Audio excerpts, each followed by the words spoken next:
Hello and welcome to a very special blended episode of the Studio Cellar and Second Class Cinema. Today's episode will be an interview with writer, director, producer Matt Jaissle, who made the movie Back from Hell.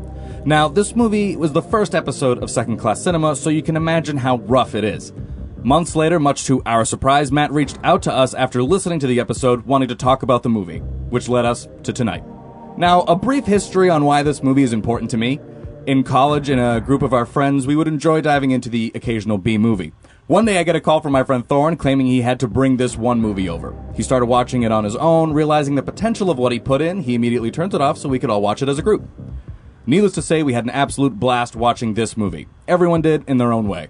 And over the past 8 years, I've made it a personal mission to show this movie to as many people as I could corner and force to sit in a room with me for an hour and 20 minutes. At this point, I've lost track of how many people, but there's one of two reactions to this movie. Absolute admiration or utter disgust. No offense, Matt. A very good number of people I know, for better or worse, remember this movie. It stays with them. That, to me, is the whole reason why we at Second Class Cinema watch these movies. Creating unique memories with each other and the movies that we've watched. Back from Hell, to me, is just another old college friend of mine whose company I get to enjoy every so often. So now it's time for me to shut up and get on with the good stuff. And if you could just real quick let Satan know that he can kiss my black ass, that'd be great. We are here with Matt Jaissle, director of Back from Hell. How's it going, Matt? Hi, it's great. It's great to be here. Excellent, thanks. This is like the first time we've ever spoken. We've only done this through email, right? Well, I feel like I know you guys. You were so hilarious with your earlier review of my movie. Oh, yeah. It was very funny. You guys are very funny. Oh, I appreciate that. We do enjoy the movie a lot. It makes an easy and fun viewing, you know? I'm pretty sure Tom's seen it at least 47 times. You know what? I don't think I've seen it that many times. I think the damn things. Yeah, I've shown it to a lot of people, and I've sat there with them the whole time. Wow.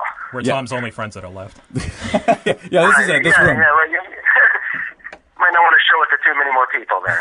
No way. I'll show it to everybody. Okay.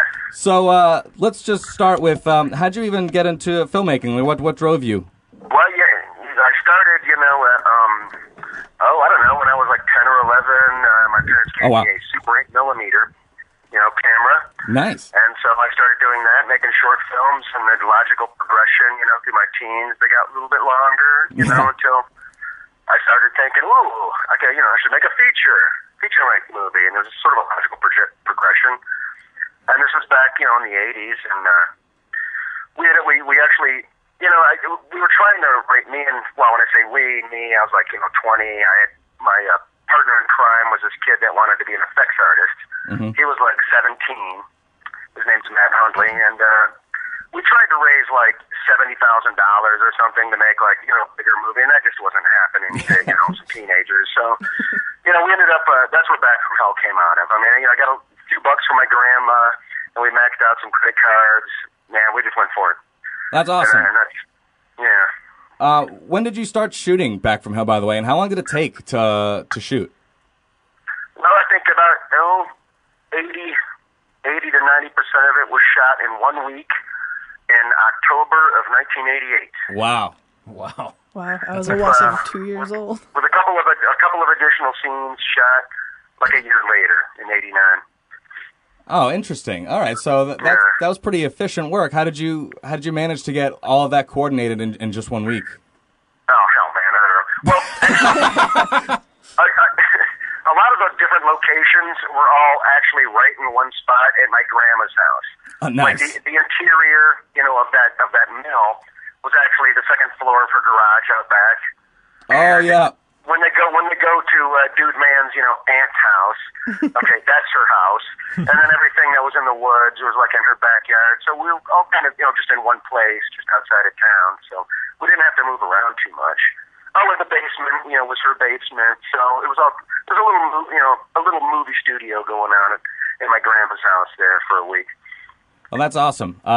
Now, with regards with who's in the movies, some of the actors, how did you get in touch with those people? Are they friends, or did you hold like any casting for this, or what? Well, the guy who played the priest, Sean Scarborough, I think he might have been the oldest guy involved with the movie. I think he was 24. Oh wow! So he seemed kind of old. He seemed kind of old to us at the time, but he was. I was working at I was working at some grocery store on the night crew, or he was like the night crew shift manager or something. But he was doing stand-up comedy Wow. in Ann Arbor. Actually, he's down in Texas, and he's still doing stand-up comedy. And he's actually presenting one of the screenings of Back from Hell, I think, in El Paso, Texas, on Friday. So he's the fact that he, had experience with the stand-up comedy made me, immediately think of him as, I should put you in front of the camera because, he had some a little bit of show business experience. And then let me see, Larry, who's the blonde guy, was really good in the school plays, but kind of froze up a little bit. Not the start of the movie. I thought he did fine. But basically, it was just people from my group of friends. A circle of friends. That's who ended up in the movie. Now, how long did the movie? And it took you, a week to shoot it, and then some pickups later. How long did it take for it to be a complete item for distribution? How did you get to that point? Oh God, it took like 4 years or so, and this was all done. This was back before computers took over everything, so movies had to all be done the hard way. I couldn't do anything at home. I had to go someplace. I had to drive to Detroit to do any little thing, Oh wow, or Chicago. Oh wow, so, really? And cutting sound effects. I mean, you have to actually cut them in, and you have to have them transferred into what's called mag stock, which it looks like film and has sprocket holes, but it's magnetic tape. And you have to cut your sound effects into that. And so, all of that. I was doing this in my grandma's basement for years, man. This went on for years. So I think 1992 is actually the copyright date on the movie. That's when I actually had the credits made, and so I put it all together. Now, was this just a driving force the whole time, or was this something that you did casually? I was pretty obsessed with it. Yeah. I mean, we thought. We were silly at the time, but this was going to be our, big, this is going to throw us right into the Hollywood spotlight, But it could lead to other movies. But no, we were all pretty much serious about it. Did you ever think that a bunch of people from East Bumfuck, Massachusetts were gonna be this interested in your movie? I had hoped. Yes. Well, I had hoped. I had hoped long and hard. So I appreciate it. Yeah, it's interesting how we even got to watch this movie. A friend of mine had got a gift from his dad. It was just like a 4-pack of DVDs. Oh, yeah. Is it like Bud Thirst or something? I've Exactly got one of right. Exactly. From Suncoast Motion Picture Company in the mall. Yeah, he got one of those. He put it in when he was by himself. He immediately turned it off and then had to show all of us this movie, and we all had a great time watching this movie. The funny thing about that 4-pack is Back from Hell is like disc 1, side 1, if that gives you any indication as to how bad the other 3 movies are on that particular 4-pack. Oh, we watched a couple of the other ones on that pack. Didn't work out too well. I don't think we got through any of them. Now, you made Back from Hell, took you a while to get it out there. Did that give you then just kind of a thirst for making other movies too, or was it like you were really looking forward to doing that? It did. It directly led to the second and third movies that I've done. I've actually made 6 overall. And so the next one I hooked up with this guy in Washington State who was running like a major bootlegging company. He would advertise in the back of Fangoria and all the magazines and shit. And he was pulling in like $100,000 a year. Oh, wow. Selling, this is before DVDs came into the picture, selling, all the European movies and Hong Kong movies and shit like that. And so he wanted to go legit. And so, I kind of moved out there to help him with his company, thinking I could get him to invest in a couple of movies, and that's what happened. And so we made... Nice. The second movie was called Legion of the Night, and then the third movie was called The Necrophiles. Tom's only seen those about 9 times. I don't think we've seen any of those, but I look forward to it. The Necrophiles gets talked about quite a bit. That's kind of a reactionary movie, I guess. Now, which one of your movies did you have the most fun making, or which ones kind of came out like your favorite? Like, which one do you hold closest to your heart? I don't know. all the same to me. All right. Actually, I mean, I worked equally hard on all of them, and maybe Back from Hell just because that's like the first one. Yeah. You know, but yeah, I mean, I can't really differentiate. It's all kind of blurs into one long thing, really. You know, it'd be like a musician, you know, working, you know, making records or whatever. I'm sure it just blurs into one long thing. It's kind of hard to separate them. So it sounds like your grandmother was really supportive during the entire process of making Back from Hell. I'm curious, was she also like a fan of horror movies, and what did she think of the final product?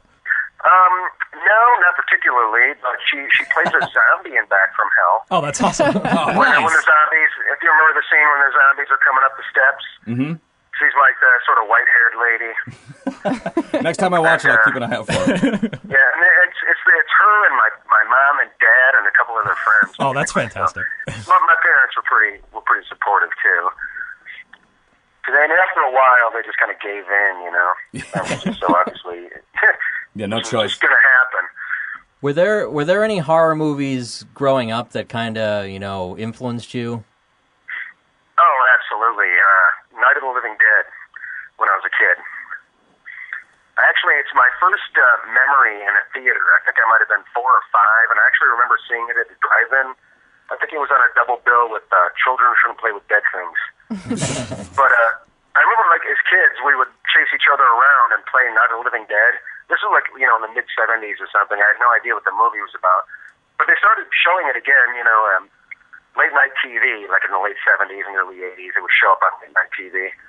And, yeah, I quickly became really obsessed with that movie just because I sort of knew that it was made, you know, way outside of Hollywood. By just, like, a group of buddies that got together and, you know, sort of pulled off movie magic, you know. And, yeah, that was a big inspiration for me. Did you make any, like, kind of short movies or just kind of, like, goofing around films before Back from Hell that kind of, you know, were got you to the point where you're like, yeah, let's do, like, a feature film kind of thing? Oh, yeah, big time. I was pretty much had the Super 8 camera in my hand, you know, from the age of 10. And I would even get to the point, like, in high school, when the teacher, you know, would assign some project, I would just give them a movie. Like, no matter what the project was, I would just, like, make a movie instead, and I would always get, like, an A. You know, so it was like a good way to, like, skate, you know, through high school. I thought I was impressing people and stuff. That's a good move. I wish I thought of that. Yeah. Actually, Jimmy and I tried that once. We didn't get a very good grade. Oh, yeah, the Gandhi presentation. Yeah, that was really bad. So, yeah. Well, so you guys made some movies when you were kids, probably. I think everybody does it. Yeah. I mean, I know growing up, I made a ton of short, stupid things, and now I'm still making short, stupid things. Yeah, you should go on YouTube and search for the Misadventures of George Foreman. Unspoken Journeys. The Unspoken Journeys of George Foreman. Yeah. Oh, that's yours? Oh, yeah. Oh, you've heard of it. Yeah, everybody loves that here in Michigan.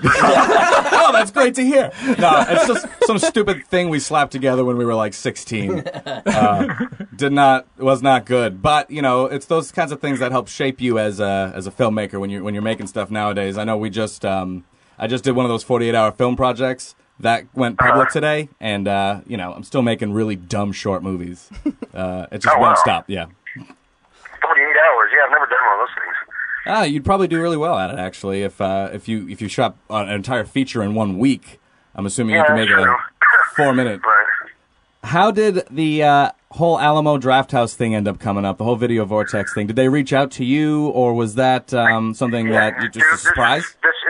This is so bizarre, man. Like, honestly, like a theatrical release of Back from Hell is about the last thing I expected to happen. You know? But all of a sudden, the dude Facebooked me, and go for it. And it's actually playing like I think 5 or 6 different Alamo Drafthouses this month.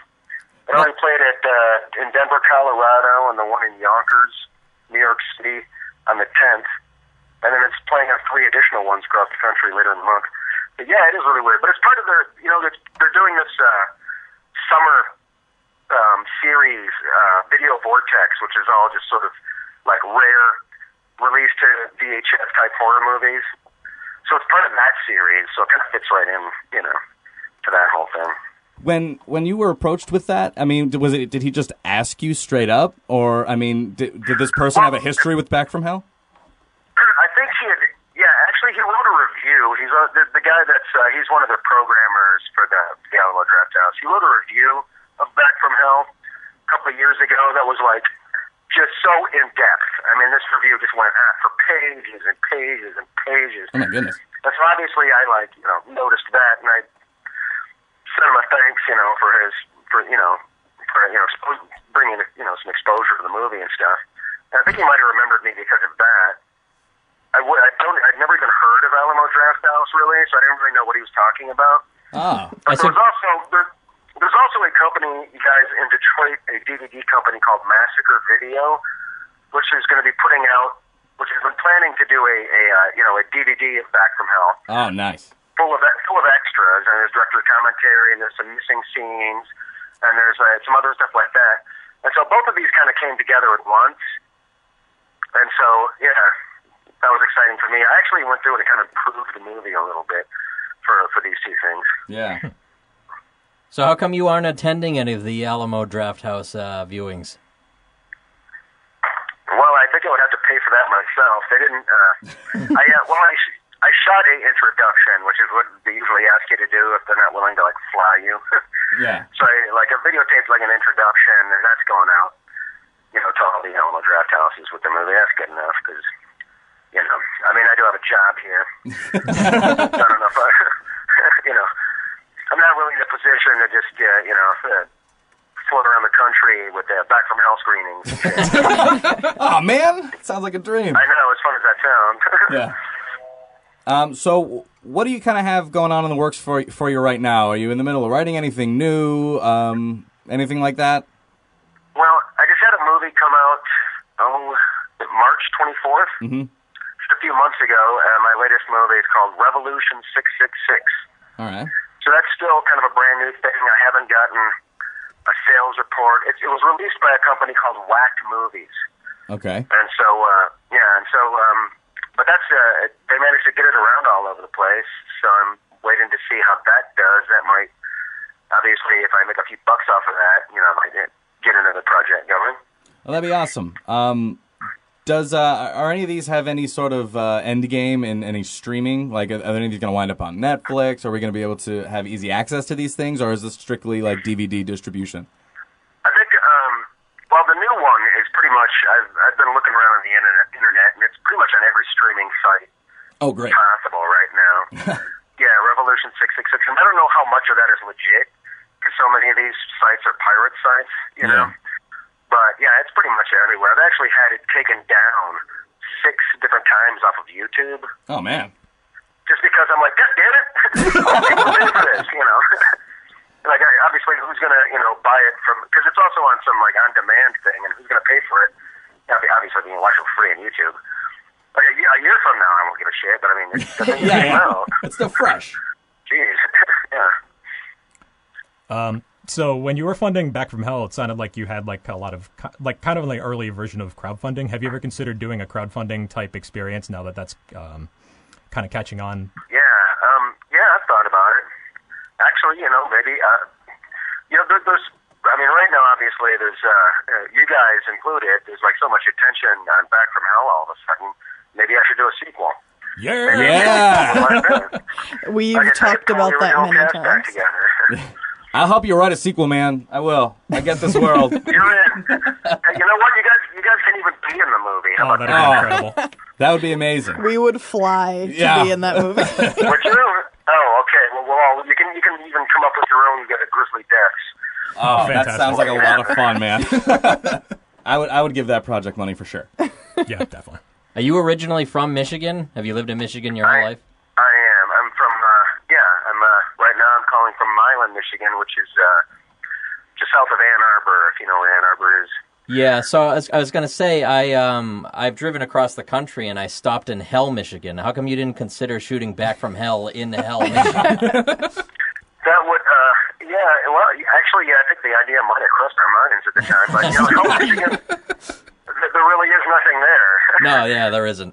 It actually was snowing while I was there. It was But I snowing think it in would be Hell. cheaper just to make a fake sign that says Hell, Michigan. Put it in the front yard. Yeah, probably. But actually, you know, I lived in on the West Coast for a number of years. I actually just moved back here a few years ago, but I shot half my movies, you know, on the West Coast, mostly up in Washington State. Interesting. That's where you know, the Necrophiles was shot. Oh, cool. A couple other things. Yeah, I try to get around. All right, that's excellent. So where are you guys all based? I mean, where are you guys at right now? Right now, we are in a place called Attleboro, Massachusetts. Massachusetts, okay. Oh yeah, so we're New England people. Excellent. So we get horror over here. Yeah, that's what we hear. We're about 10 minutes from Providence, Rhode Island. We're right on the border. Oh, nice. Okay. Yeah, we also try and make all of our stuff here where we come from because that's satisfying, right? And inexpensive. Yes. And, well, you know, the little area I live in is somewhat New England-y. Well, I mean, as far as, you know, the age of the buildings and the architecture and stuff is, like, actually very New England-y around here. We got some buildings, you know, look like they're about 200 years old. Oh, that's awesome. I mean, that's good locations. Did I mention that Ben Diddle is my dog? Yes! I think I remember on your review you guys were pondering, like, who the fuck is Ben Diddle could possibly be? Yeah, we saw that in the credits. We're like, Ben Diddle? What does that mean? Oh, hell, man. I dedicated my first 3 movies to him. Oh. So that's like an ongoing thing there, yeah. That's good. And you said he was in the movie? Yeah, it's the flashback when Jack's like, you know, telling the story, and then there's sort of flashbacks to him where he gets in the fight in an alley with some bum and stuff. Yep. Right around in there, he's like running, you know, through some backyards or something. Oh, yeah. Some dog, a shot of a dog like looking at him, and that's been, you know. Oh, very nice. Yeah, it really doesn't belong in the movie. I should have cut that out. But obviously, I couldn't cut out Ben Diddle, you know. No, obviously not. We were enamored with Ben Diddle. I know. So, to Back from Hell again, the music in Back from Hell is something that is very catchy. I really like the tune. Where did the inception for that come from? I obviously, it obviously was inspired by the zombie. I don't know if you've ever seen the film Zombie, Lucio Fulci movie. Yeah. It's got a very similar kind of, you know, with the bass to that, you know, boom, boom, boom, with some, like, you know, choir, creepy choir. I guess I kind of got it from that. But there's other pieces of music that are similar but different throughout the movie. Now, did you do the music yourself, or was that something you worked with someone on? I did it mostly myself. I brought in, I think, a friend of mine who's a little bit more of a musician, a guy named Scott Allen, did maybe like some more, you know, some chording on the keyboard, you know, to make it fill it up a little bit. Yeah, because I was playing in some rock bands at the same time, and so I did some musical buddies. But you know, John Carpenter I was a big fan of John Carpenter at the time, so I thought it would be cool. You know, I'll do my own music. You know. Now, is that something you do for all your movies, or do you like to be part of that process? I think I've only done that twice. I scored the Necrophiles myself. For Legion of the Night, we actually hired this guy from Pennsylvania that did the music for the Night of the Living Dead 1990, Tom Savini's remake. He did the music for that, and I knew somebody that knew him, and I kind of thought that the music in that was pretty good, so I hired him. Oh, nice. Lately, it's just been, you know, free license music. You know, you just... The royalty-free stuff? Yes. Yeah. So if you could pick one Hollywood actor to be in one of your films, who would it be? That's a good question. Dead or alive? Dead or alive? Dead or alive? Oh my God! One Hollywood actor. Overwhelming. One Hollywood actor.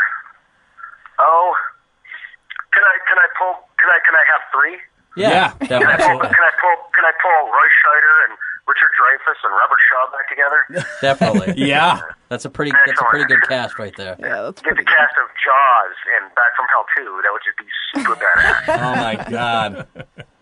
It's going to be like a Back from Hell meets Sharknado kind of thing? Yes. So we'll have to go on a boat or like a camper or something, you know, and find the, whatever, I don't know, the demon monster. Something. Actually, that's a terrible idea. But I'd still watch it, man. I'd still watch it. All right, yeah, I'll watch it too. So does anyone else have any specific Back from Hell questions or any other questions at all? Did you? We almost all got arrested. Oh, okay. This is That was interesting. good. I'll just throw that in there. All yeah, right. I even have pictures of that. We that flashback scene when he cuts the guy's throat in the alley. Oh, yeah. Yeah, I don't know. We're in downtown Ann Arbor, and all of a sudden, about 5 minutes later, I mean, the guy's still on the ground, the actor with the blood, and we hear like, and literally 5 cop cars, like a fire truck, Oh my God. ambulances, everything, man, shows up. So, we ran to him. We're like, hey, man, we're just shooting a movie. It's no big deal. And they're like, yeah, we're gonna take a look anyway, okay? Like that, it's a gang hit, not that cover story. Oh, we're just shooting a movie. Yeah, my excuse is always we're looking for The cop ghosts. gave us 15 minutes to finish the scene. Hey, that's nice. No, they could have thrown us out of there, or arrested us. I don't know, but yeah, that happens a lot in a whole bunch of movies. Actually, cops. I've had cops pointing guns at me before and stuff like that. Oh, my goodness. Oh yeah, I've had rednecks shoot at me. I remember the bullets going, right past my head. Rednecks shooting at me because they didn't want us on their property, but we had to finish the scene. Leads into the night, these guys with beards were sitting on their back porch, just taking pot shots at us. All right, maybe we don't want to be in your next film. Oh, it's an adventure, man. Come on. Did the name Back from Hell come before or after you were kind of shooting the film? Yeah, I think we shot it under the title Edge of Hell, actually. And then a friend of mine called me up. He's like, hey, dude, I just watched a movie called Edge of Hell on Canadian television or some shit. Right? So I was like, oh, no, Edge of Hell. So I changed it. Was that movie any good, Edge of Hell? Sounds good. He might have been lying. I don't know. I've never even heard of it. He's trying to sabatage I've the film. searched for it. I've never found it, so I don't even know what the hell he's talking about. But yeah, I changed the title anyway. Oh. But there was another Back from Hell that came out in 2012. I some saw sort of that. Exorcist. Yeah. The two of them do get confused around the internet. I've seen the poster for that one will show up with a description of my movie, here and there. Interesting. So that's kind of bizarre, yeah. I should have, registered it as a trademark, right? I could sue those guys. Stealing my title. Yeah, that'll fund your next movie, right? Right. Back from Hell 2, funded by lawsuits. It's obviously warranted. I mean, obviously, George Lucas could, register, Star Wars, so why can't I register Back from Hell, right? Obviously, No reason, man. very popular. Incredibly popular film, All right. Is there anything that you want to plug that's coming up for you besides any, get the Alamo Drafthouse stuff coming up? Anything you want to shout out there? Anything I want to shout out? No, I'm basically just sitting around waiting to find out if my last picture bombed or made any money. That's it. It's kind of the situation I'm in right now. But Revolution 666, man. It's on Verizon on demand, and you can buy it at Amazon or Barnes & Noble or BestBuy.com. So check it out. Awesome. And that'll help the cause. Anything that comes out of that will be turned over into a new movie. We will do that. Yeah. We'll rent that. I'll watch that tonight. No, not tonight, I'm sorry. Tons of cheesy action, you guys, I promise you. Oh, that's perfect, man. That is perfect. I think that's it, unless anyone else has any last thing they want to throw out there. What do you do when you're not making awesome films? Shit. I'm making less than awesome films. I'm not going to tell you which ones those are, but I'm sure you'll know it when you find it. All right. Interesting. Yeah. All right. Well, thanks for calling in. We really appreciate it. Thanks for reaching out to us and talking about Back from Hell, man. We really do enjoy that movie. Yes, it's a Well, favorite. thank you. I'm glad you guys liked it a lot. Any exposure is good exposure, and you guys are funny as hell. I mean, I appreciate that. Literally, I shot Kool-Aid. I shot Kool-Aid out of my nose when I was listening to your first episode there. Can I quote that from you? Can I put that on our site? Yes. Kool-Aid came out of my nose, Matt Jaissle. I think it was Fruit Punch Kool-Aid. Oh, perfect. At that point, that's just a practical effect. Yeah. Well, thanks again, and hope for the best for the Alamo Drafthouse, and everyone check out Revolution 666. That's going to be good. I'm going to watch it. Okay, well, all right. Well, thank you, guys. Thanks a lot. Thank you. Okay, bye. Bye. All right, take it easy. Thank you, everyone, for listening to the episode. If you'd like more information on the Studio Cellar, you can visit the studiocellar.com. If you want more information on Second Class Cinema, you can go to secondclasscinema.podbean.com. You can find everyone here on iTunes. If you'd like to watch Back from Hell in Austin, Texas at the Alamo Drafthouse, you can see that on June 21st at 10 p.m.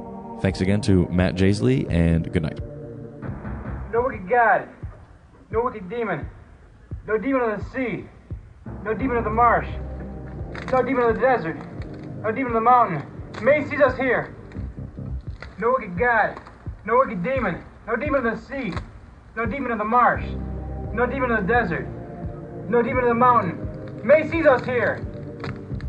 No wicked God, no wicked demon, no demon of the sea, no demon of the marsh, no demon of the desert, no demon of the mountain may seize us here.